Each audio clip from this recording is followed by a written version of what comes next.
Magandang araw po sa inyong lahat ng nanonood ng video ko. Ngayon ang topiko naman natin ngayon ay masaya ba or mahirap sa barko. Unahin muna natin ang mahirap. Sino ba namang tao ang lalayo sa pamilya? Di ba ang hirap? Yung tipong kahit nagkakasakit ka wala sa iyong mag-aalaga kundi ang sarili mo lang, yung tipong sila palagi nasa isip mo. Tinatanong mo yung sarili mo kung okay lang ba ang pamilya ko.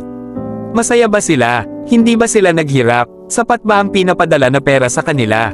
Malusog ba sila? Yung itutulog mo na lang sila pa din nasa isip mo. Yung kumakain ka na sila pa din nasa isip mo kung kumain na ba sila. Bilang isang anak na malayo sa pamilya ay napakahirap. Pero basta para sa pamilya isusugal mo sarili mo para sa kanila.